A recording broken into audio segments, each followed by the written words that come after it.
Calling all retro gamers. Calling all retro gamers! Calling all retro gamers! Calling all retro gamers!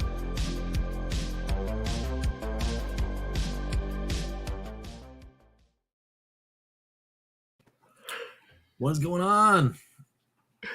That intro, that's right. I forgot when there was a point in time when I had like that torso. That gets me You know what? And we do have more intros from people. We need to update that. Yeah, I know. It's all those backstage topics that we were just talking about. Like, yes, we need to coalesce and get everything going on. And as promised, I have my Pac-Man soda. Pac-Man energy Cool drink. Yeah.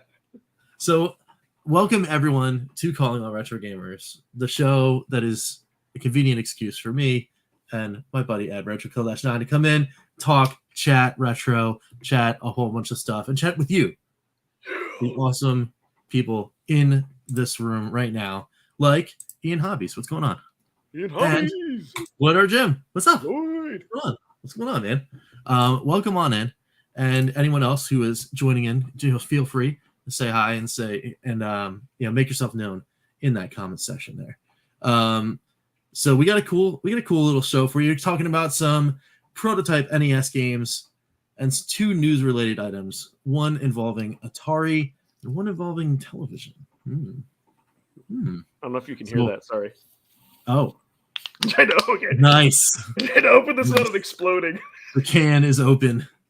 Ta-da. We're ready. As promised, I will drink this live. Ready. What's going on? Oh, hey, Brian F. What's going on? Ooh. Oh, there it is. There it is. Oh, and so for those of you, I don't know if you saw the YouTube short, but it was let's just say the YouTube short is heavily influenced by this new one that I'm gonna play now. So you guys are gonna get a preview, for Evercast. So check it out. Did I ever kill this night? Oh yeah.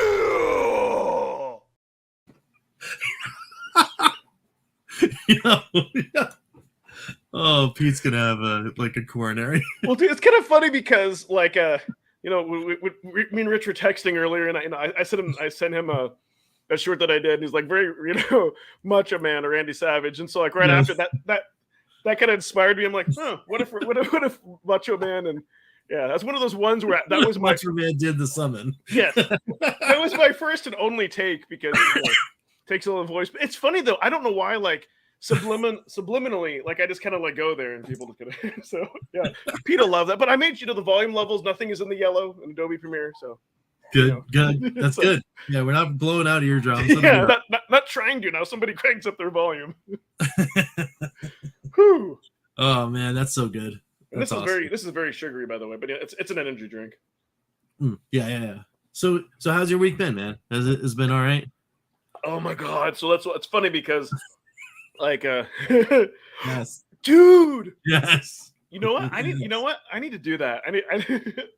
That's it. Oh, they're making me want to redo it. But I could do a Slim Jim version. But see, as I have all these, I can interchange them with mine. I can interchange them with the other ones. I can have the Howling Dog. I cannot. The possibilities are endless. Yes. Yes. Yeah, with the Slim Jim. But you asked my week. So it's just I don't know. So for me. When it gets to be around the Thanksgiving holiday here in the U.S. and Christmas here in the U.S., I just want it to get there because you just kind of feel the burnout. I kind of jokingly say at the beginning of work, I kind of feel like I got a life meter like Street Fighter 2, and then and then towards the end for dealing with everybody that you just get jabbed because of of all the fools or whatever. But so the company that I work for, on Thanksgiving, we have the 25th and the 26th off, and then I use 3 vacation days for that. So I'll have that. I'm looking forward to that. And then then usually they call it winter break. We get the week of Christmas off. Mm-hmm. So I'm just I just want it to be that already. I just want to have the EXP in my hand and be playing the Capcom collection. I mean, I'm itching for it. There's a lot of things that have been going on lately. That's just I've got the itch. I need put new hardware in my hand right now, especially after what I heard the last 48 hours. I'm like, oh man, I just give me new hardware, put it in my hand. Yeah. Something new. Well, it always seems too that like our show comes around is like right when it's been that time of the week, and I just want to blow off steam. Yeah, for Man, sure. so yeah, busy, sure. just whatever, ready for the weekend and Yeah. stuff. And I mean, it's good. Like we're gonna reach the halfway point in October. So as we're approaching that next Saturday, the next Evercast is gonna come out. That's what is it now? Then three more Saturdays after that, we're gonna have new carts in our hand. Yes. That's gonna be rad.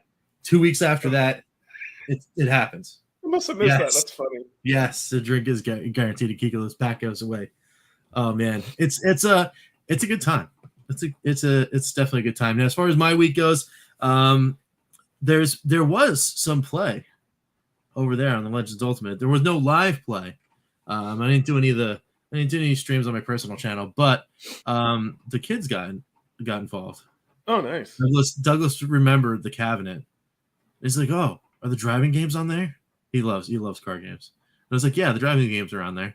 So then there was this like whole big rigmarole where he wanted to play, and then Henry, he took this chair over here. There's another chair behind me that today sits at for her desk, and pushed it over towards the cabinet and got up on the chair and started hitting the buttons. That's I was awesome. like, "Henry, you want to play?" He's like, yes, I want to play. It is so cool. Now I think on At Games you can get on sale. Like they have like like the LCD like marquees and all that. They're still expensive though, but yeah. I think it's really cool they offer that. The Legends have two different ones. So it's the Legends Ultimate like LED, just the standard LED, like the old school like 80s LED stuff. That's $200. It's $199, and then for an extra $100, it's a screen. It's basically a monitor that does like all of that stuff, and that's the one. So my wife got a third-party version before they put out the LED one. She got a third-party version of that, and I was about to put it in the cabinet the winter of the storm last year. So it and the cabinet both got lost because it was taped to the back of the device, and when the water came. So I was like, that's a bummer. But now that there's the LED cab marquee, I'm like, well, then that's instant Christmas right there. It's just like that's the only thing I'll put on my list. It's $2.99. It's such a vanity item, but it's like, no, I want it. Dude, that'll make it feel like give you that arcade feel, especially when you have like the bezel of like the game around the side. Now you'll have the marquee to match it. That'll make it like that much more fun. Yeah, that is yes. Seeing that cabinet again is a sign of more good times ahead for sure. I'm definitely gonna jump in there. Yeah. Gobble. That's right. Ever Canadian. How was your Thanksgiving weekend? Right. That was I heard that was pretty good for you guys. Wishing all, of course, you and yours well during that weekend. Why don't we jump into that first topic? You found, was it a video that he did, or was it like a topic or something? Or I'll give credit is due. So yeah, Mad Little Pixel did a video on these prototype NES carts on eBay, and I think the thing was that like the National Video Game Museum was like trying to like get people to donate so they could buy it. Yeah, I know there is, man, but the question is which one. You too. That's all. You know what? Hold that thought, because that's like a whole nother. Dude, that might actually be something we might have to talk about, because it's like you get something like a multi-cade like Rich has. Do you get like a real arcade that has like just one focused game, or do you get a one-up and modify? I don't know, but yeah, that's good stuff. But anyway, so we see like prototypes all the time, or prototype carts, and usually they're nothing special. Like, hey, this is the prototype game of Mario Brothers, but you can't really, like to a normal human, you can't tell the difference. Like, it's more of a coolness factor. But with these, let me bring up the links, which is, I thought it was kind of neat that, the first one, they don't show the inside, which is something I want to talk about, because if I was paying that much money, but I mean, it's still cool. And then the second one, let me get these tabs loaded up. There's like a lot of pictures and all that. All right, which one is it going to be? All right. Oh, you know what? I guess SteamYard did an update. I'm like, where's the share button? Ooh, it's called present now. It's present, yeah. I was like, oh man, I was like looking for it. I'm like, why can I see it? Okay, so how does this There it look is. over here? Nice. All right, so with this first one, so oh my god, okay. So when I was seeing MLPs, this is at $5,000. So what's interesting about they added more, because what's interesting about this is you just see the front of it here, and from what they're talking about, it seems to be legit, I guess. But if you're going to spend that kind of money, they need to open it, because it could easily be faked. I mean, that's, you know what I mean? Like, I think from the claims, it seemed to be real, but it's like, come on. Ooh, this wasn't here before, the screenshots. But what's neat, if we get under the description, is it's a prototype. It's called Scanner, and it was designed to be used with the Power Glove. Oh, that's cool. So yeah, which is kind of nice. and it's a demo. It's not the full version of the game. Yeah, but it's from the husband's private collection. Like, he was the game designer, and I guess they said it's guaranteed to be authentic. Like, I'm thinking maybe, I don't know, maybe he has like a picture, or like, you know what I mean, or something from like developing it. But yeah, that says they tested it in a retail environment. It's playable. It was a short test, but as is collectible. That's kind of interesting. But here's what cracked, and I hope this is an error. This is what cracked me up. And maybe they didn't know when they set this out that it was going to go for this much. I would hope to God they wouldn't be sending this in a flat rate envelope. You know what I mean? Like, for $7,000, put it in a box and pad that. Yeah, you gotta bubble mail that for sure. I mean, you could even put it in a priority mail flat rate box, and then that's fine. You just wrap the heck out of that thing. See, it says the cover art and liner notes are included, but why didn't they show all that? Yeah, that's interesting, right? See, I'm sure, you know what, now that it's at this height, and then you've got these other things that are added, someone has to have asked, right? Yeah. That's cool though. It's like a little unreleased, and so we just don't get to see this too often. Right. Yeah. I mean, how many times are you going to see, oh, hey, here's this random prototype game comes out of nowhere, and the only people that ever would have remembered seeing it are like the 3 or 4 that were at a CES somewhere or something, like that's wild and cool. Very cool. This is one of those things where it's like, I would always want to have, some kind of thing, you know what I mean? Oh, actually, did you see the end of that video? It just kind of like ran off the screen. Oh, it did? Oh, I didn't. Yeah, you can see. Look, yeah, they were totally clipping out. I'm like, whoops! I don't think that was supposed to happen. But no, yeah, there it is. Yeah, I mean, it's all right though. Like, that's awesome. It's a prototype. They were just showing it off. They're trying to get that game off the ground. But I think that's neat. I think that's totally cool. And it's for where? But I don't think it's I don't know. Here's what kind of cracks me up too. I mean, maybe they didn't know it was going to take out. They charge like $10 for shipping. I mean, come on. But here's my I guess sometimes you don't know, right? Yeah. Oh, actually, we have somebody. Hey, Pixel Chick. Somebody in the chat. But so here's my whole thing with this, and it's like the Indiana Jones response. It belongs in a museum. Yeah. Because something like this that's unique. So here's what I think should happen. I get what the National Video Game Museum totally wants this. Yep. I think I would hope that whoever wins it, and they're not going to donate it, but I think it should belong in a museum like that, because this is for somebody, I think, who's just like really rich and they're bored and they've like collected everything and they want, you know what I mean? Like, to me, it's a shame for it to go into a private collection. Sure. Like, I'd like to see it to be enjoyed by everybody, and they should just like dump the ROM so people can play the demo. You know what I mean? And it should be in the museum. Yeah, I mean, I can see it, and at the same time, it's like, I mean, I guess at this stage, it's being rediscovered. So if somebody wants to collect it and hold on to it, then that's fine, but not everyone, in that person, whoever gets this, right? If it's going in a private collection, I mean, how long is it going to stay there? You know what I mean?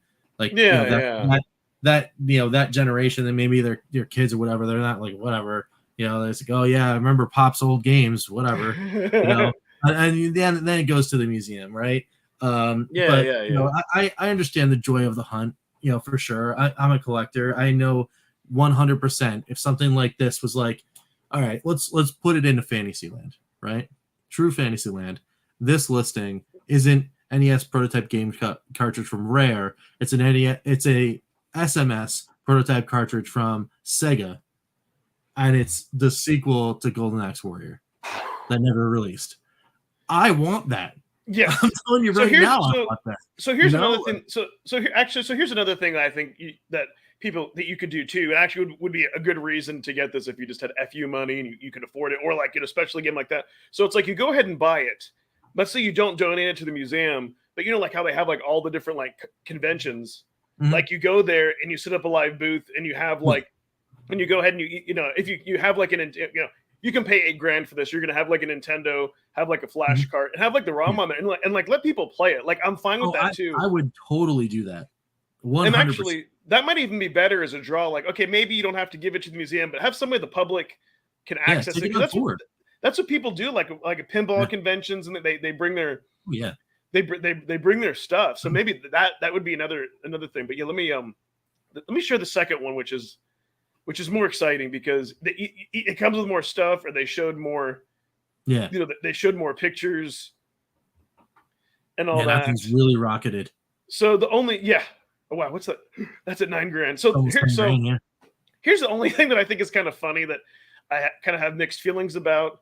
I wish it was another grading company than WADA, but I think because the funny thing is, I guess the reason why they did this is maybe just to make it more legit, so it's in a case. Fine, like that's I get that. But what's neat is you get to see the board, and then there it is for the title. But the cool thing is, like, you get to see this cover, like you get to see like the actual like packaging, and there's like, there you go, that's the concept art, that's the package. Then there's like more maps and more things. And I think what's special about this one too is it's in English, right? Like I think initially it came to Japan. Mm-hmm. Look at all this stuff. Oh, they have free expedited shipping. Yeah, you would hope. Yeah, absolutely. And then there's something that says that, like, I guess what was it, like the developer like verified? Like I think we go down if I remember in the text. I think it said that like this was when the studio, I guess, was going under, like this was like saved from the dumpster or whatever. Okay. Yeah, two EPROMs labeled blah blah blah. This is undocumented part. Appears to be internal development use. This is from that's right. This is from IRIM. That's cool. That's very cool. The retail part, blah blah blah, and then I think it says you get actually, let me scroll down because I think I can read it. Read it better, the description. Okay. Yeah, this is one of a kind. Rescued from the dumpster after the learning company acquired Border Bond in 1998. Wow. Although not picture documentation, boards and transparencies are also in English. WADA certified. I guess that was the main thing. They just wanted to make sure that it was like real. It's in English, extreme rarity. So the cool thing is, I think it's neat that at least they dump the ROM, like they put the ROM on a memory card. Right. Yeah. Also included on the memory card is a ROM. I mean, that's really awesome. I mean, if that game is mostly complete or even partially complete, that'd be an awesome thing to like start spreading around. Yeah, that's what it looks like. Yeah. And so this, this game looks like it's there's no. I just have that, but this game, it looks like it's like you said, like it's a full game. Wow, 3 days left. So this is pretty neat, especially like to me. I was like, this screams at being like a museum piece. Let's see. Hey, what's going on? Can you all see that? Kind of. Unreleased game. I put on my Homer. I thought this part was interesting. I'm like, put on my Homer. Homer Simpson puts on his reading glasses. So it said it was. So there was. Yeah. So it was released. Yeah. So okay. So this was initially released by IRIM in Japan for the Famicom under the license. Lenar. Yeah. Then the submitted item is from the Famicom compatible PCB EPROMs, 2 separate EPROMs that were later also included. Blah blah blah blah blah. And then it says that the ICs are covered in stickers as title. And there's something else of why. Let me go to the next picture. Oh, the provenance. That's what I was wanting to get to. So the item was submitted by Alan West, a former employee of the game's publishers, Broderbund, who claims to have claims to have been the producer of the game. Says there's no documentation to establish this. I like how it says it is likely true, as Weiss was credited as the product manager on the company's NES game, conducted a brief phone interview, blah blah blah. So, I mean, to me, this really looks legit. So, I mean, yeah. I mean, I just thought this was really, just like really cool. And it's just like, how often do you actually get to see, prototype games and then them being collected and then sold off? Yeah, no, not often at all. It's really neat. So who owns the rights to this? Like, if you know what I mean? Like, does anybody? Like, who owns the rights to this? I mean, I guess it would fall back to the original, right? It would go back to IREM, because I imagine it. Like, they're still around, so I imagine they have some kind of claim to the code.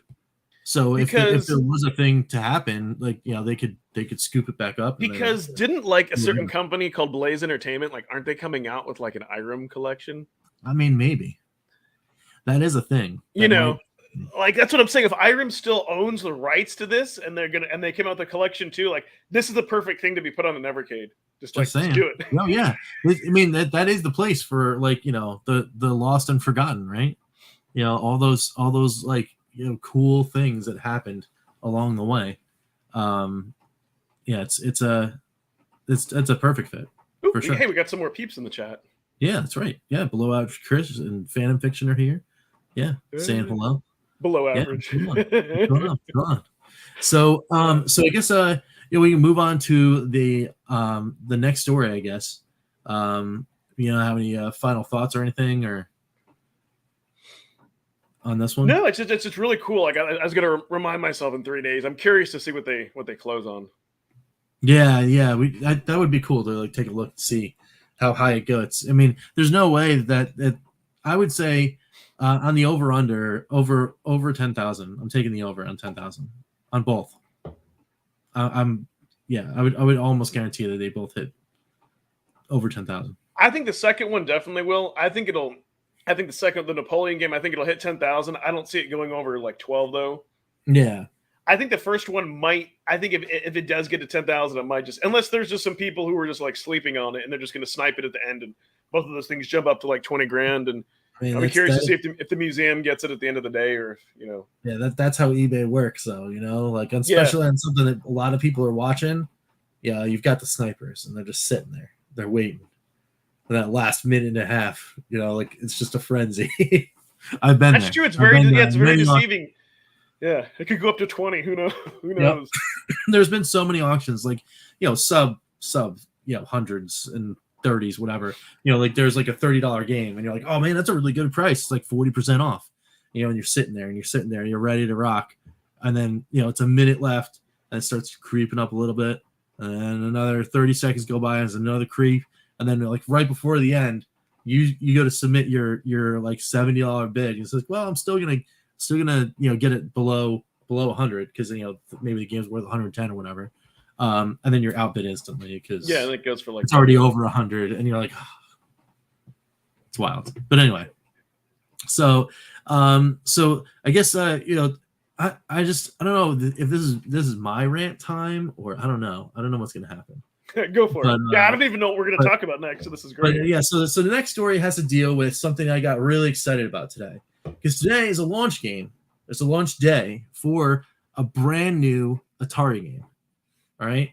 Like, Atari is putting out a game that is not a remake of something else. It is a minigame remix of all these different games that has minigame elements that are from all these older games. But it's a brand new title. And it's called Atari Mania. And it launches today. All right? You can get it right now on Steam, on Switch, and Atari VCS. Sort of. And why do I say sort of? It's because inexplicably, on the launch day of one of the games that is, in my opinion, I don't think I am anticipating this more than the 50th anniversary collection, because the 50th anniversary collection has Jaguar games that are appropriately emulated for all systems. So I think that wins automatically for me. Yes. Like just wins. But Atari Mania I'm super hyped for, because again, it's a new Atari, kind of like when Combinera came out, right? Combinera came out of nowhere. It was this nice little puzzler that was made in, with a sub developer in Atari, and Atari put the game out, right? So a new Atari game in Combinera came out, like that was like 6-7 months ago, and then this new one, Atari Mania. Very excited, very, very cool, very happy to see that happen. However, two things happened. One, it actually came out early on Atari VCS. It came out overnight, which was awesome. And so people got that if you were up at midnight, which I was, ironically enough, but not because I was playing games. It was because I was helping my brother-in-law out with a flat tire. And then I like tweaked my back, which was no good. But anyway, people that were up at midnight could just download the game. Great. So when everyone woke up, though, if you were an Atari VCS owner, and I might go to my own tweet. Hold on, let me see. Okay, I think I know where you're going, because I was like, cool, you were the one that posted that. Yeah, let me see here. So I added both of those games to my wish list, by the way, on Steam. So all right, so let me go here. I mean, we're gonna do some presentation. Share screen. Chrome tabby. Boom, boom. So, you were greeted to, like, all right, here's me. This is me. And I was like, oh, sweet. I'm gonna buy some Atari Mania. I'm gonna hit the button, and then there was a bar that you can't really see. It's at the top of the screen. But then you go this. And this is what happened for every Atari VCS owner that tried to buy Atari Mania today. There it is. That's all you got. Just a white screen. And it would have just indefinitely. It basically froze. It basically locked it up. That's all you saw. And I tried restarting. I tried a factory reset on one of my VCSs.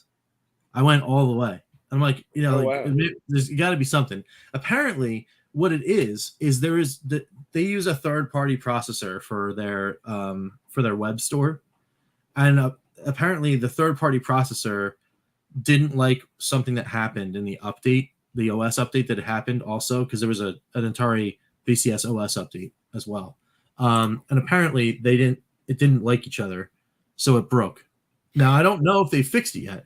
I've been all over the Discords. I'm like, all over Twitter. I don't have any replies yet from anything else on the Twitter right now, but it was a bummer. Like, I was super hyped about this game. I wanted the game. I'm hitting the button. I'm like, take my money, please. I want to play it, but I was locked away. That's a huge derp. I mean, it's like, come on, man. It's like, I was so disappointed, man. And you know what? I'm live on air. I'm gonna try it again. I'm gonna try it again right now. Let's do it. Because if I can get there, then that'd be awesome. Now, normally I would also hit a button, and then you'd be able to see me try, but I can't because no OBS, no drive yet. I still don't have my 2 terabyte. But just trust me. I'm trying. You'll see. Yeah, I was gonna say if you want to flip the camera over, but yeah. Yeah, I can kind of like move it. I'll wait until after I sign in. See, nobody gets my pin or anything. But right. But yeah, I mean, it's like such a bummer. And so about Atari Mania. So like, what is this game, right? So we're talking about this for 10 minutes. Like, what is it? So it's basically an action. It's basically an adventure game mixed with WarioWare. And all the WarioWare segments are, you get into like an old 2600 game, whether it's Combat or Sword Quest or any of these other classic games, right? Yar's Revenge. And then you play a mini game where you have to do something in like 10, 15 seconds in order to meet the objective. You meet the objective, get your score and whatever. And it unlocks like little things that are in this museum, because your main player character in the adventure is a curator for an Atari museum. So and like something happened, and like they took all of the exhibits away. So you have Do to you get go to and play like any of the games? Like I don't like. Let's say if you had to get like pieces of Pac-Man or something, like do you get to play any of the games that you unlock? I mean, I know that's Namco, but maybe you get it. I'm not sure actually. Like I don't know. I'm not positive that you get to play the full title, but I mean maybe you get to play like extended games later on in the game, because I know there's all the mini games, they lead up to a boss battle. You do a boss battle, you unlock more things, and do more mini games. So like Yeah. I mean, either way, it's still Mario Mario. yeah. Either way, it's still cool. But like I said, there are two different things. Like the anniversary is going to be you want to play all the classic and you want to play the Jaguar games and all that cool stuff. This is its own like separate cool little like indie inspired Yeah. thing. And so you know what this reminds me of? Like and I don't think things have changed too much like for online, but like when I was like big in like what kind of reminds me of like when I was like big like into MMOs, and like some new like expansion would come out, or like back when like the Star Wars one was like really popular, that's like free to play. That game had so much of it. Like I remember back then that game's queue was like so bad. And I can't see it. That's what I see. You seeing what I see. You just see a white screen of death. That's it.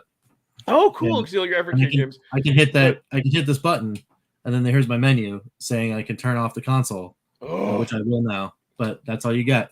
You hit the button, and you're like, "I want to give you money," and they're like, "GTFO."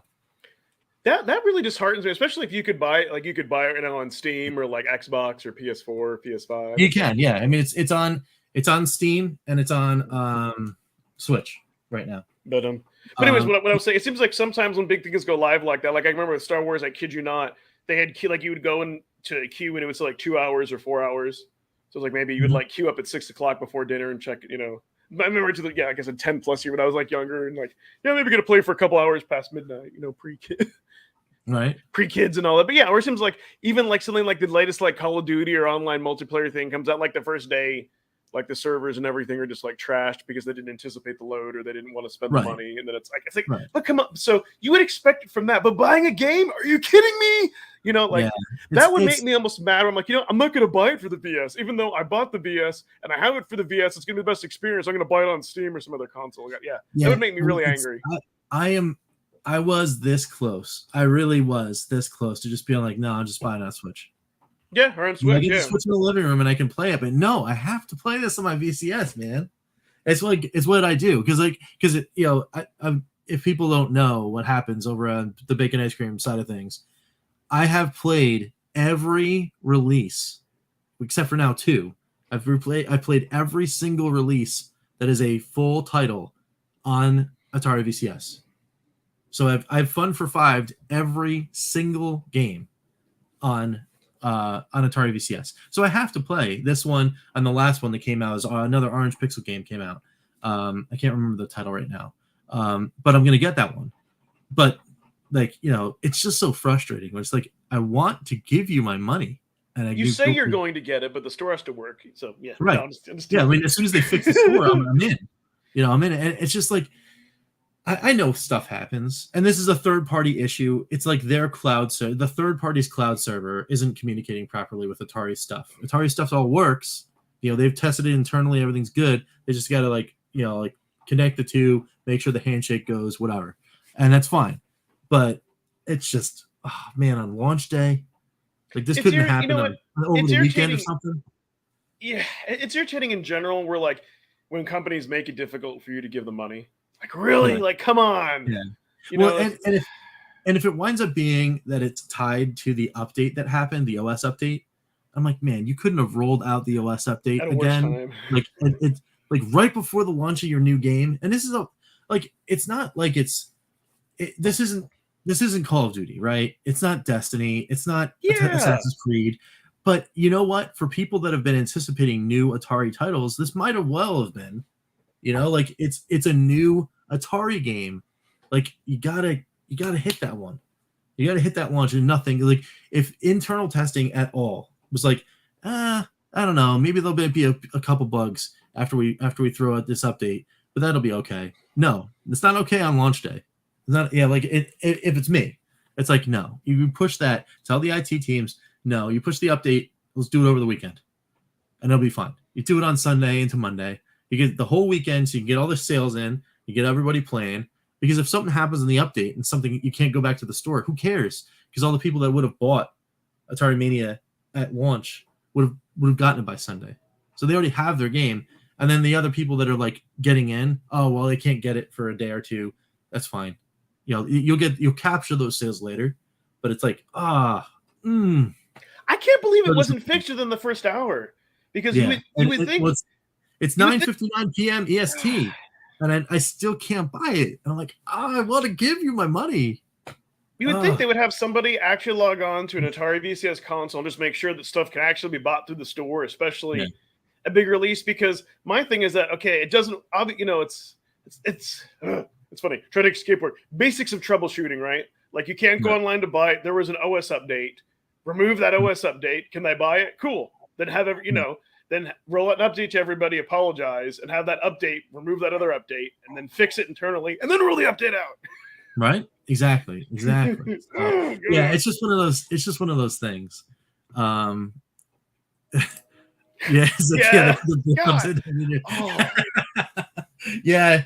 was an oopsie for this Atari XP cartridge. I mean, I put the PCBs backwards. It's like, come on. Yeah, because your average person isn't gonna want to use a hair dryer, take the label off. That's ridiculous. And some people nitpick at Blaze for it's like, come on, you know what I mean? It's like, really. I mean, obviously things happen, right? That's sometimes how you get variants in the collector's world, right? Because printers make mistakes and all that kind of nonsense. Phantom, did you actually get your copy of Atari Mania? Because a lot of people that I've seen that have gotten their copy somewhere, whether it was early morning VCS or on Switch or whatever, they seem to like it. But yes, I agree with you. 50th anniversary collection has got to be where it's going to be at, because I cannot wait to get that one, because I got to play those Jaguar games. I have to. It's going to be. I want to do this hours long live stream and just play all those Jaguar games, because it'll be my first time on a whole bunch of them. So I think I've only ever played Cybermorph and maybe one other, that fighting game I think I played. Is it fair to say that the Jaguar is like the N64 in the Atari world, kind of meaning we're it's awkward system, awkward controller. There's there's a handful of just a handful of games that are really good, but those games are really expensive. So that's it's AVP, Alien vs Predator, that port on Jaguar is the game that people talk about. And then there's 2 or 3 more. You're right, that are. I mean, people talk about Cybermorph. It's a pretty good game. You know what's nuts about that? Everybody from our generation, I remember going to Walmart, seeing Jaguar for $50, or seeing what the hell's Nintendo's, the virtual boy for the same price, and kind of all of us just kind of smirking, oh no, we have our Super Nintendos and Genesis, that's disgusting, we don't want that. And then now it's the 40-plus-year-old Rich is just looking back at young fool Rich, and I'm like, dude, I'm gonna kick you. You buy that thing and you keep it. Yeah, well, there's some great, Songbird has some really great aftermarket homebrew games that are only for the Jaguar.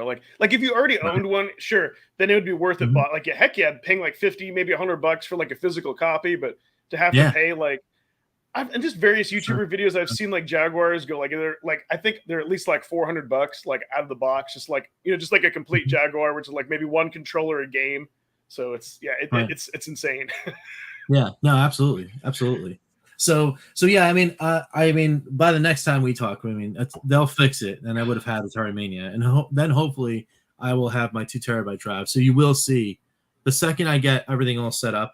I think that'll be the first thing I do, besides slowly going through all the Atari, the arcade games for the Evercade, because that's actually the next takeover thing that I need to do. I will break in, breaking news style, and we will do Atari Mania, because I just can't wait.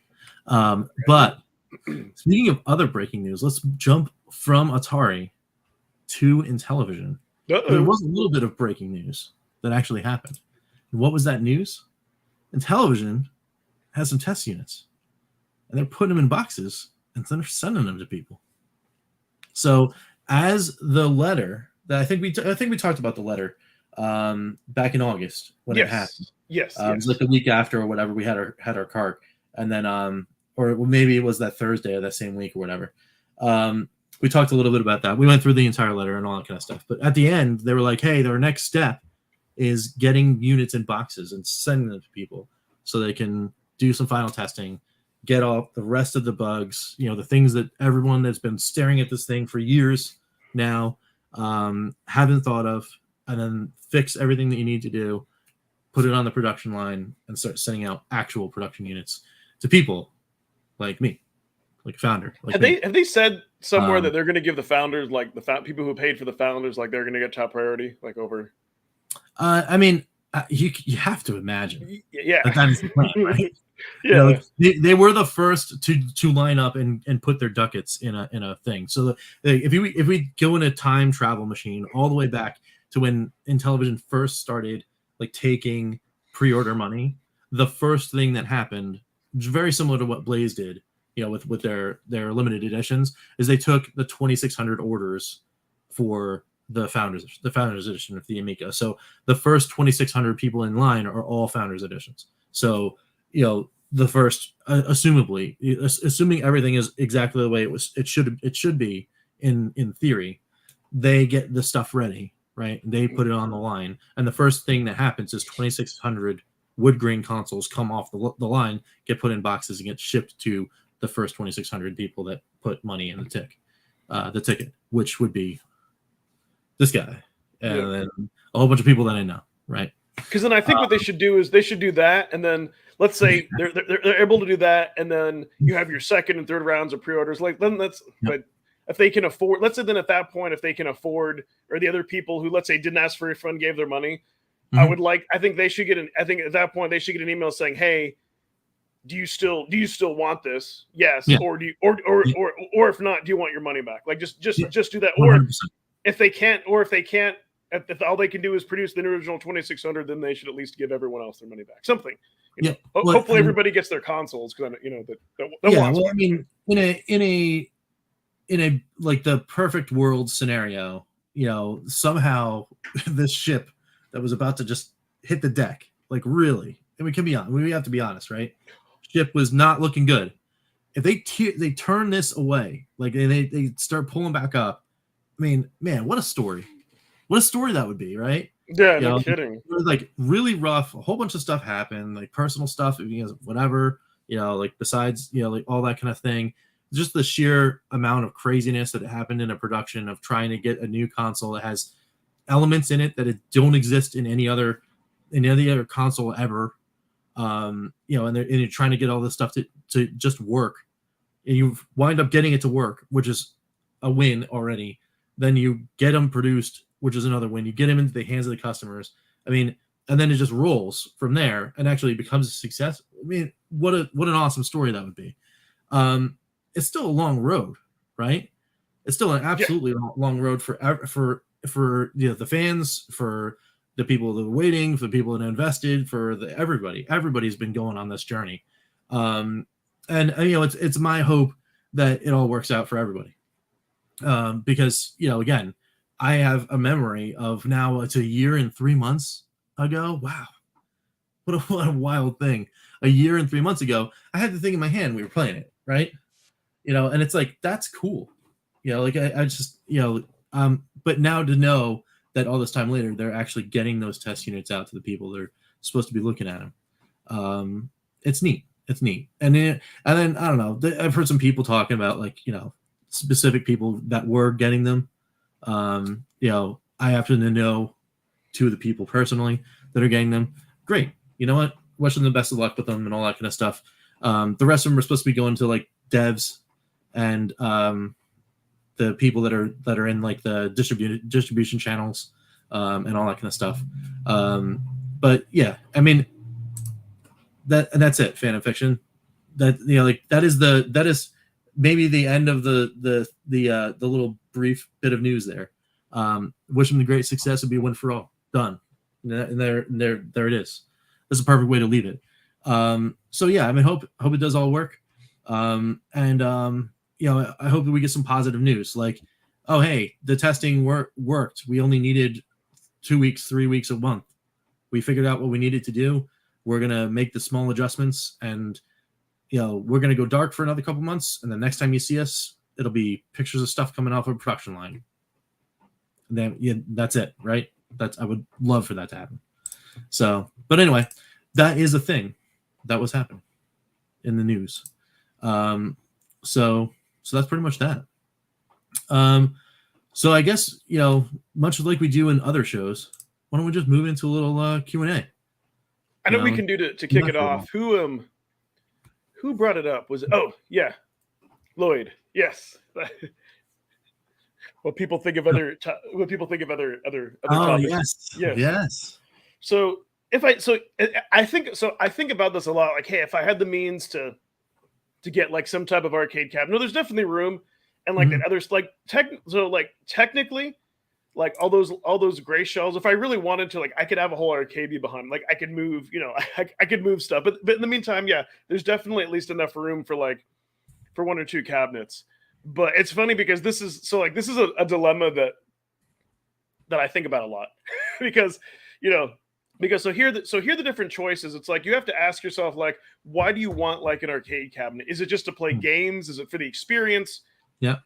Because I assume, like, you know, much like, you know, all type of like emulation devices and whatnot, like you get it for the experience, like that's why you got that games. You're like, hey, I want something that's like, you know, I mean, obviously, like nothing is ever going to be as good quality of an arcade, but probably like at games is like one of the closest. Like, I want something that's good quality that I don't have to upgrade. You know, I can just make my bring your own game stick that I still have, plug it in, and I'm done. You know, so that, you know, so that makes sense. Because like, unless you're like a carpenter, you know, like who wants to make their own cabinet? Like, I think like that's nuts. So whatever people charge for that, you know, rightly so. Plus, who wants to like source a compute? You know, like that's like that, like that's unless you're just like retired, like or like you're somebody who just does, like, that's too much work in my opinion. So it's like you want to go with like somebody who's figured that out. Now they have like there's like partycades that are like 10 grand, like that's like insane, right? Like those ones run off Windows, and they have like I think that's like a little bit crazy because you know, like you want something good, but so anyways, kind of rambling. So here's my whole thing. At games, that's one option. I think it's kind of neat because you can play games online. You can bring your own games, set it, forget it. You don't need to buy anything else. It's there. You're done. You can do cool things like upgrade the marquee. You can turn it into a pinball table. You can get like the 4-player if you know you have friends to come over. So that's like an option. And then like there's you know, iArcade, which we kind of talked about. And like the new ones, like they have the ability supposedly where you can plug in like USB light guns are going to come out with. So that's that's kind of cool. So that's like kind of another plug and play where like, hey, you're going to buy the games a la carte, but it's kind of like the Evercade for arcade. Like you're not going to have your Pac-Mans or Defenders or Robotrons, but it's like those different games. It's like, hey, if I want to have that in some modern games, I can do that. And then, you know, but then of course, you know, you got to spend money per game, and it's, you know, so, you know, there's the advantages and disadvantages. And then you can get a real arcade cabinet, which is cool. So to me, so here's my whole thing. I could live with just having like, let's say like something like a Miss Pac-Man, a Donkey Kong, a Defender, like one of those games that are just like really good. You're never going to get sick of it. Because I kind of like something that is plug and play like that, where you're not going to spend there for an hour. You're just going to go and play the game. But the downside to a real arcade machine is that, MSVX. So the downside to a real arcade machine is that I think either you're going to pay a lot of money up front, or you can get something that's a good deal or not, but you're going to have to put like a lot of work into it. So for me, and this is like if I had the means, like I'd rather like, you know, if it would be a difference, you could buy something for like, you know, $1,000, but you could buy something for several thousand. But then again, that's like even at games with all the accessories, you're not going to spend nowhere near that. But I think for me, like if I was going to get a real arcade machine, I'd want one that's recapped or somebody that had like done all that, right? Right. Of course. Yeah. The only other kind of fear is that like, well, then what happens like if a CRT goes out? Like, how long is that hardware going to last? You know what I mean? Because my own thing is that like I want to play it. I don't want to mess around with it. So I don't know. And then there's like there's like a Mr. Cade and all that. I think for me it just depends. Like I don't know. It's kind of like if money wasn't, you know, if money wasn't the issue and you could get like your dream cab that was in good condition that you knew, Yep. then that would be pretty neat. My whole thing is that like Arcade 1-Up, they're getting close. Mhm. Like what's interesting, like with the Marvel versus Capcom 2, I saw, I can't remember who was it, like MK Fox or 19 Fox, I can't remember, but he like third party sell kits where you can put in like LEDs for coin door, to have the coin doors light up. So for me, that's why I said they almost get it right. Like why would, like, it's like if you're gonna put fake coin doors, why not go the extra mile or give people the options.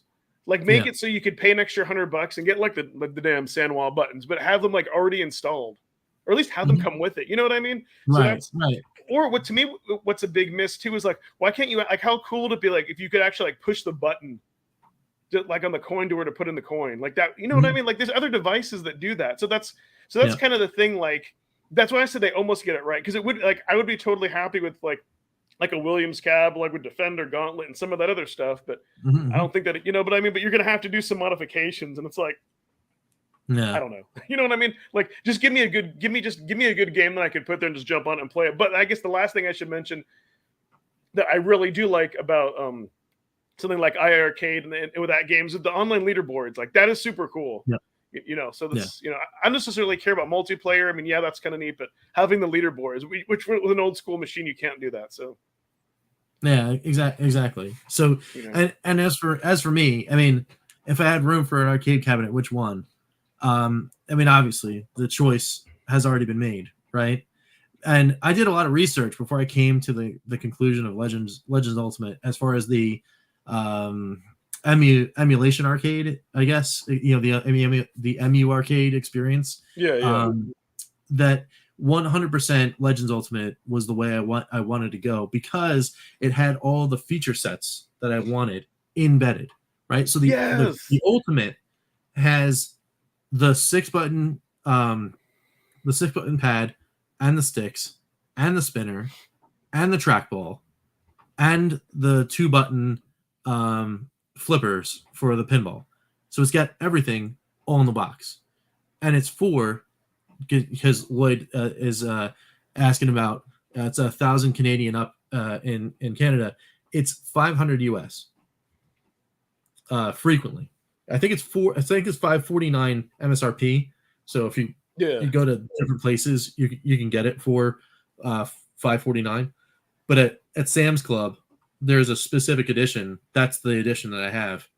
Is from Sam's Club specifically, because that one comes with the paddle buttons it's normally an add-on. It comes with it, with that cabinet, and it also comes with extra games pre-installed, which is pretty cool. So I mean, and they put it on sale. Okay, it's all gone. I keep thinking it's all gone. Nice. So they put it on sale pretty frequently. When I got it last time for Christmas, that Legends Arcade Ultimate Arcade cabinet on Black Friday was $449, which is insane. It's an insane deal, which is the reason why I got it in the first place. I think when it first retailed and came out, it was like around $600 or $650, like when it varied. But then when it first came out, that's right. But even at $549, it's still a great deal. But like I said, like every once in a while, it's like every month they put it for $50 off on Sam's Club. So it's like if you're a Sam's Club member, you just wait for the sale, get it at $500, you're done. So there is only one thing, and you can tell me if I'm being paranoid. Like to use the bring your own games, like don't you need to like log online and authenticate? Like theoretically, they could turn that off like at any time.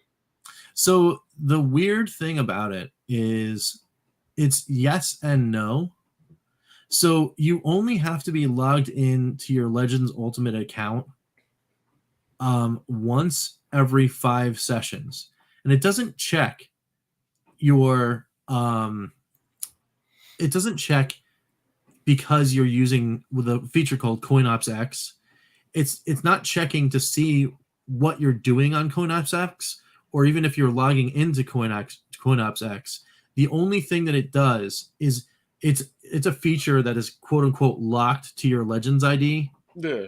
It only wants to know that you signed into your Legends account once between the first time you use it and the 5th time you use CoinOps X. So if you pull it off the network, right, and you use CoinOps X 5 times, after the 5th time, when you go to time 6 and you hit, oh, I want to use CoinOps X or whatever feature you're looking at that has the little number, it'll say log in your Legends ID, and then you cred once, and then it just works. You get another 5 things, and you just do it over again. But I like the online leaderboards, which is a feature that obviously requires you to be online. So I just sign in every time I turn it on. That's true. So, or I guess for some reason, if that never goes, my coin counter never goes below 5 because I'm always signed in. Yeah. So it doesn't bother me. I guess if it were to go into the community, they'd make a hacked firmware to go around it anyways. Oh, of course, 100%. But I guess so. There's one crappy situation. I guess like if there was like a power outage and you hadn't got into Authenticate and you really wanted to play. I mean, you probably have more important things to worry about. But you know what I mean. Right? Yeah. I mean, yeah. If you're in that situation and you're like, well, I could hook up my cabinet to a generator, or I could hook up my refrigerator. I think I'm going refrigerator. I'll play my arcade cabinet later in a power outage, but you can also still buy more games than the 300 that it comes with, right? Yeah, so that was actually leading me to my next point. So at games is like really hit or miss, right? You can get a really awesome product, like in my opinion, the Legends Ultimate Arcade Cabinet, and you can get like others that are just kind of like, where did this come from? Like, for example, the Blast series, right? There was the Genesis controller that had the HDMI. It looked like just an HDMI dongle. Great idea, and the Activision Blast was one of the coolest collections ever. I got it for $5 at Walmart. Like, you cannot beat that. You're getting 42, I think, different Activision games on basically a flash drive with a Genesis controller. You plug it into your TV and you play. Awesome. The not awesome part, that controller was abysmal. Yeah, like it was absolute no good. Which is great. Which obviously ruins your experience. So like, what are you gonna do? Well, the cool thing about the Ultimate, right? If you had the Blast, right, and you plug it into the HDMI port of the Ultimate Cab, it reads the data off of the Blast and pulls the games back into your cabinet. So you can play those games on the cab. Do you still have that controller? I'm not positive. I think I don't. So it's not the controller you need to plug in, but the dongle. Oh, okay. I want to say that I found it while it was down there, and I want to say that I put it in one of the bins that is in the ether somewhere in this house. That needs, it's a whole bunch of bins that need to get cleaned up. It might be in there. And after that would be awesome, dude. Yeah, who cares about the controller? That's garbage. Like you said, you're not going to use it anyways. But yeah, the dongle. Exactly. But the dongle, you just plug it in, and you can have Activision games all day long on the cab. See, that's really neat. I take it because when you do the bring your own games, those you can't do leaderboards, obviously. Like only the bot 4 games. So so for lack of a better word, you could say they're like the Valve or like the kind of like the Steam Deck in the arcade. They're like, hey, you can buy our stuff, you can use our stuff, you can bring your own stuff. Yeah, we really don't care as long as you buy our hardware. Exactly, and I like that analogy. But as far as the new things that they're doing in the store, I think they're looking at Blaze, and they're going, oh, you guys are doing this whole bundle thing. That's kind of neat. It seems to be working out for you guys, because now online, when you go to you used to be able to go to the store and you're like, oh, I want X game. Let me go get like I don't know, Powerball 2 or whatever. Let me just go buy this one, and it was however much it was. Now they're all bundled, like collections. So for $20, you can get 10, 12, 20, something like that games, all in a pack. They do the same thing with the pinball packs. So for example, the nature or the natural history museum pack. That had like the dinosaur table and like that kind of stuff. That was 20 something bucks. And then you got all 4 tables. The cool thing about that, the reason why I know about the natural history pack is your friend and ours, Crow from the Crow Continuum, did the voices on one of those tables. Which is the reason why I bought it. Because I was like, oh, I have to have some Crow in my my cabinet. So let's go. So I bought that bundle. which brought me to the only thing that is annoying about At Games and the way they build their digital distribution. You can go to the store and look at stuff on the cabinet, but you can't buy things unless you log in on the website. And even worse, if you don't log in with the right email address and then purchase something off the website, you have to like jump through these weird rigmaroles to get the code to put into the cabinet in order to unlock your game. Which is so weird. It's very weird. But after you get everything to work, it works exactly as expected. You put in the code, it shows up in your digital locker, you download it, you play the games, you're good. And it's like reverse Evercade. So instead of having a cartridge, you now have just digital. You've bought your digital collection, and it's now embedded into your cabinet. And the new cabinets come with storage. They have like 16 or 32 gig of storage or something like that. It's not much, but it's enough because it's just ROMs. So there you go. That's really neat. You know, you kind of gave me an idea. You know, when you said like with that Activision thing with the dongle, I don't know, like kind of throwing it out there. But what if like I don't know, like let's say like Blaze like partner to that games, and it's like, hey, we're gonna make like this dock, and if you take this dock and you hook it in, you can put in your XP, and now you could any carts that you put in, you can use the controls. And also, too, we've gotten permission from Capcom, and you can also play the Capcom. You know what I mean? Like that would be that'd be cool. I mean, that would be really rad. Yes, that'd be very, very cool. So the other thing I actually want to do. I mean, it won't work for Capcom because it'll be the VS that I want to do it for. Yeah. Is I've got my Legends Mini, right? The controller, the control deck on there has a USB port. So if you get a B2B and plug it into the VS, I wonder if it'll actually work because you can do it on your computer and use it as a controller. So if the drivers are there for the computer, I'm sure the VS might see it. That'd be interesting because, you know, then it gets really, really very interesting because it's like, well, the control deck that's in the Legends Ultimate has the same cable, and I'm like, oh man, can we get that spinner to work maybe? Or that'd be. Oh, and by the way, since we're past the hour mark, we're officially allowed to talk about Evercade. Yes. Yes. I was going to say, didn't Sean either on an Evercast or like it was either there or like an AMA? Didn't he say that they were in talks for an Activision collection? Yeah, they had almost gotten a deal done. Yeah, but the deal fell through.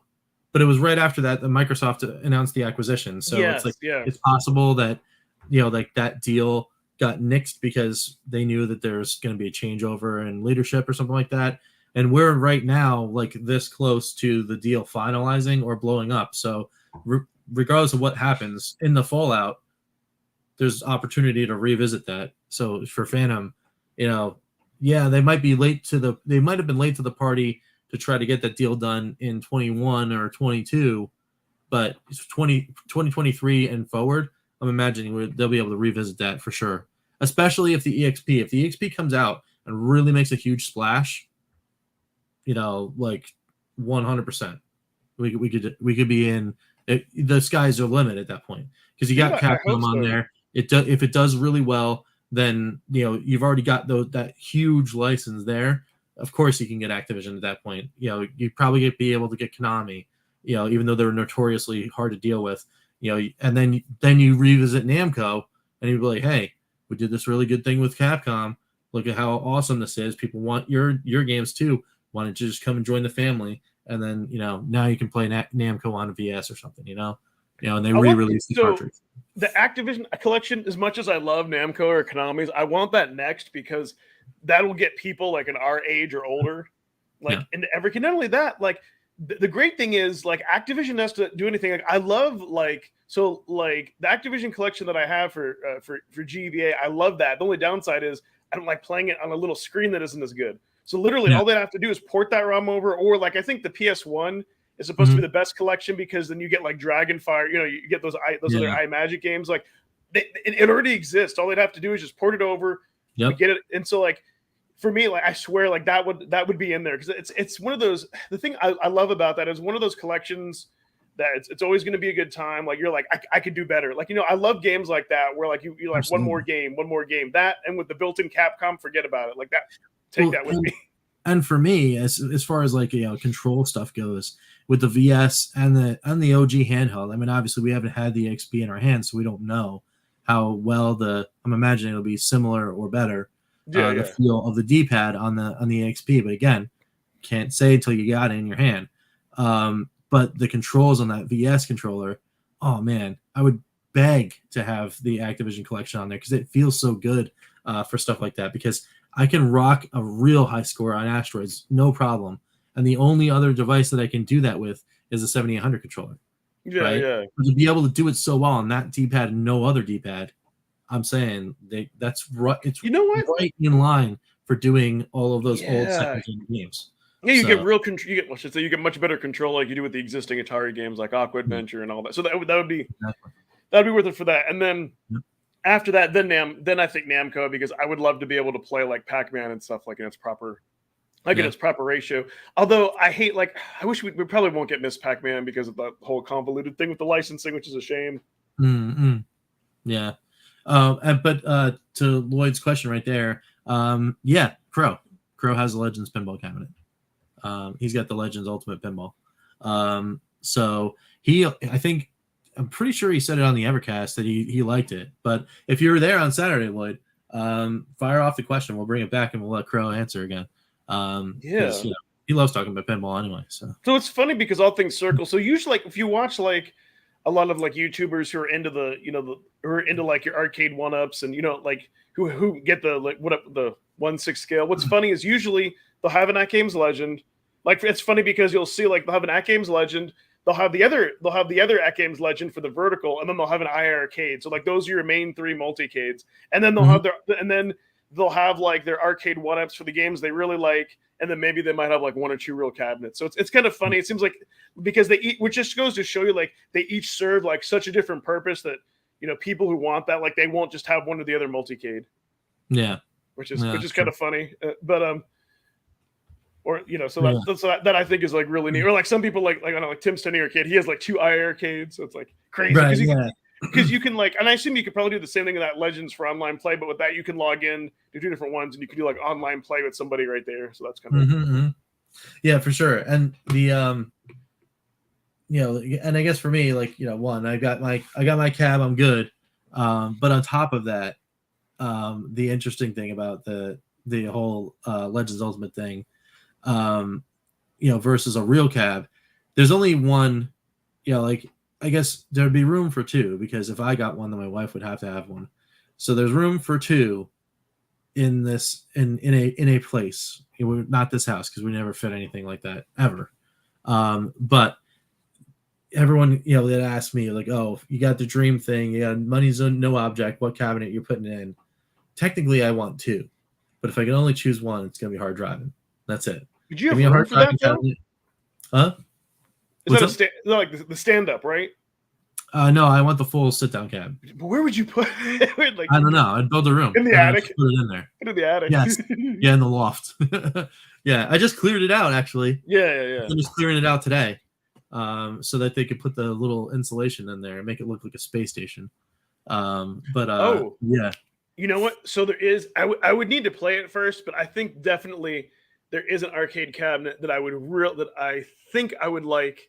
Well, actually, so there's 2 more than any. Well, Robotron. It's funny because I was thinking your twin sticks, like Robotron, but I was also thinking because Food Fight was one of those games I never really played before the Evercade, and I so love that so much. And I think the original arcade version uses a 49 way joystick, which makes sense for that. I said I have to play it first. I know that one's expensive, but that's a game I would never get tired of. That I actually feel like I'm decent.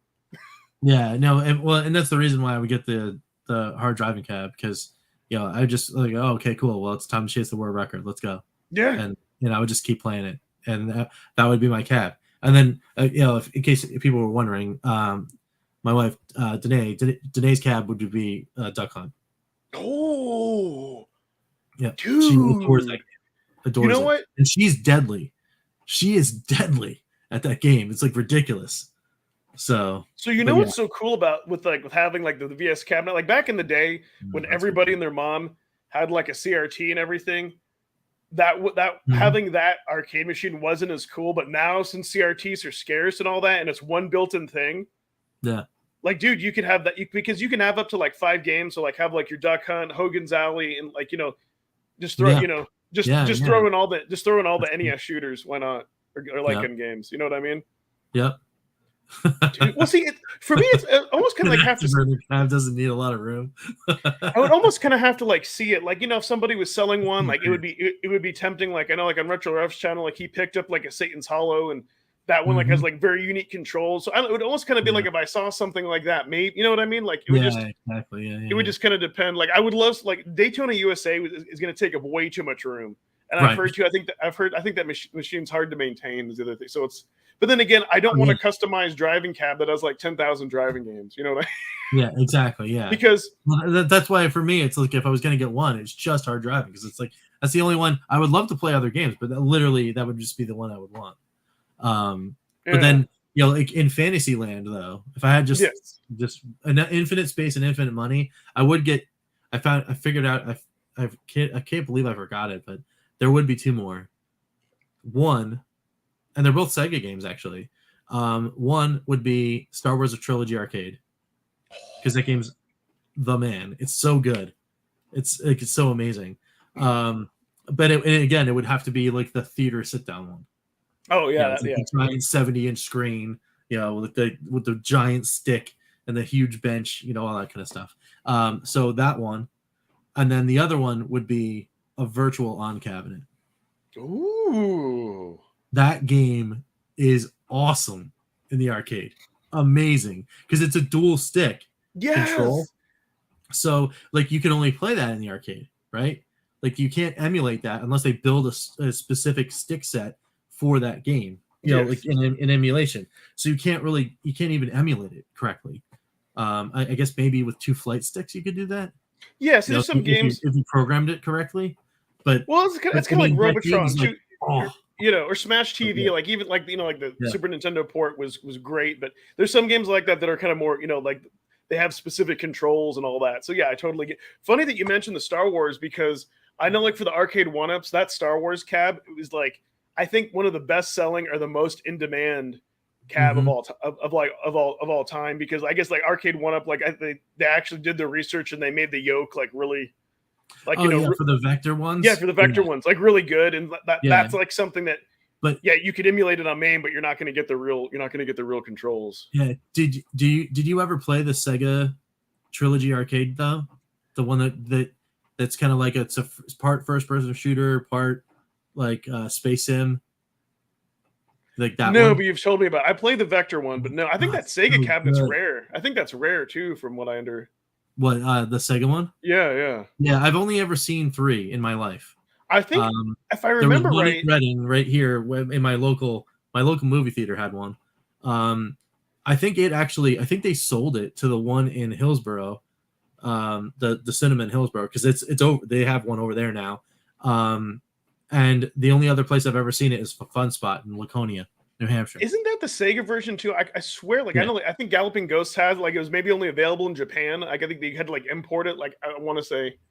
I mean, they localized it, so everything is in English. Okay, maybe that language and all the speech and everything. They had like all the voice samples from the movie. Oh, man, but it's rare, from what I that game. Oh man, and that's the only arcade game ever that I beat. The entire game on one quarter. That's awesome. Well, $1, I guess it was because it was a $1 game, but I put in $1. I played it for an entire summer every Friday, right before we would go to see a movie at Reading, and then there was that one Friday you put in the $1, and I had my like secret method because you could choose which one you wanted to go first, so you didn't have to go Yavin 4. And then Empire, and then Jedi. You could start anywhere you wanted. So, like, I would always start at Hoth, and then go to Yavin, because Hoth was kind of hard. So if you took a lot of damage, you could get bonuses to like bring up your health. Yavin was the easiest, so you go that way and get even more bonus to then do the duel, where you would duel Boba Fett, and then you would get another health bonus because he was pretty easy. You would do Endor at that point. Do the battle with Darth Vader, with the the lightsaber duel, which was much harder. Get another bonus to get through the final battle, which is the second Death Star and the Endor thing to finish the game. Oh man, dude, that's awesome. So here's another option. So I wish they put that cabinet back. Oh my god, if there was one at the Chuck E. Cheese near me, I'd be there every day.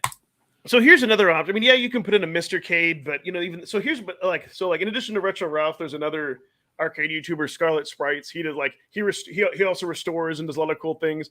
And when I've seen that they both will do, let's say, they'll take something like a Smash TV cabinet, and because arcades are huge, so you can fit more than one real board, and you can get switchers. So maybe they'll put Smash TV. There's the second one, and then you could throw a Robotron in there. So you can have a cabinet.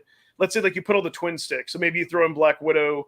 Maybe and you press it. It's pretty seamless. You press a button. Retro Ralph, he had one where it was the Simpsons and Turtles, and because they're all 4 players, everything lined up.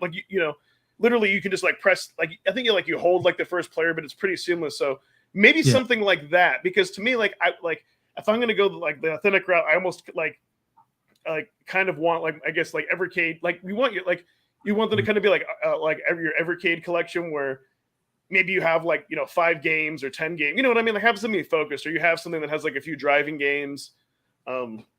You know what I mean? So it's just gonna I would go for something like that. Pay somebody, so you get a cabinet, you get all the boards, throw them in there, plug and play. You can press a button, and you're Yeah. Something like that would be an option. But I think what you have is a good middle of the road where, hey, it's not a dedicated cabinet.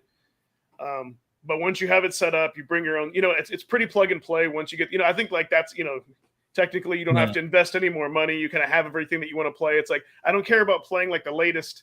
I don't need to play the latest games. I just want to play all the stuff up to the early 2000s. I'm good. So I think what you have is a good, it's definitely a good option, especially for the quality and the price point. So I think when everyone gets, yeah, that's wild though, Lloyd.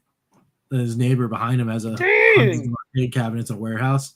Yeah, I'd be like, yeah, let's go. Let's see this warehouse. But anyway, I just had somebody call me that I think I need to actually answer, and 2, we are running a little late. So, any quick final thoughts before we head out? Whew, this went by too fast. It really did. Yeah, it was a great show. I really liked it.